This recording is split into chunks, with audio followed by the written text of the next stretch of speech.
নমস্কাৰ বন্ধু বান্ধৱীসকল, আজি আপোনালোকৰ মাজলৈ এটি ব্যতিক্ৰমী ভিডিঅ' লৈ আগবাঢ়িছোঁ। আমাৰ গন্তব্য স্থান আছিল বিদ্যাদা লিভিং স্কুল।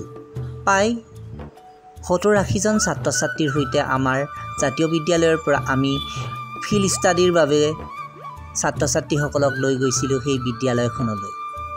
কুলু কুলু সুৰেৰে বৈ অহা এখন পাহাৰীয়া নদী আৰু সেই পাহাৰৰ নামনিতে অৱস্থিত এক নীৰৱ নিতাল পৰিৱেশত এখন ব্যতিক্ৰমী বিদ্যালয়, নামেই যাৰ পৰিচয় বিদ্যাদা লিভিং স্কুল।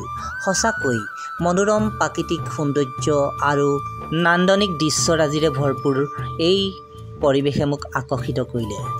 বিশেষকৈ আকৰ্ষিত কৰিলে তাৰ যি শিক্ষা ব্যৱস্থা। ছাত্ৰ ছাত্ৰীসকলক প্ৰাচীন গুৰুকুলীয়া পদ্ধতিৰ যেনেদৰে শিক্ষা দিছিল গছৰ তলত, ঠিক তেনেকুৱা এটা পৰিৱেশত শিক্ষকসকলে ছাত্ৰ ছাত্ৰীসকলক গছৰ তলত লৈ যি শিক্ষা দিয়াৰ ব্যৱস্থা, সেই ব্যৱস্থাই মোক আকৰ্ষিত কৰিলে।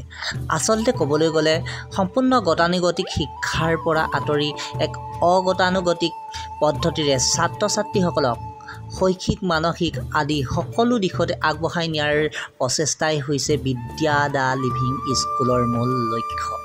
আৰু তেওঁলোকৰ ছাত্ৰ ছাত্ৰীসকলৰ যি নম্ৰতা ভদ্ৰতা, তেওঁলোকে যি ব্যৱহাৰ, সঁচাকৈ আচৰিত হ'লোঁ। আৰু ছাত্ৰ ছাত্ৰীসকলৰ যি তেওঁলোকৰ শিক্ষাৰ্থীসকলৰ লেখনিৰে ভৰপূৰ যি এনাজৰী বা সুৱগা, সঁচাই জেউতি চৰাইছে। খুব সুন্দৰ হৈছে প্ৰাচীৰ পত্ৰিকা দুখন। তাৰোপৰি ছাত্ৰ ছাত্ৰীসকলৰ যি গাৰ্ডেনিং, নাৰ্চাৰী আৰু যি কেঁচুসাৰ নিৰ্মাণ পদ্ধতি দেখি আচৰিত হ'লোঁ। আজিলৈ আহোঁ, ধন্যবাদ, বাই বাই।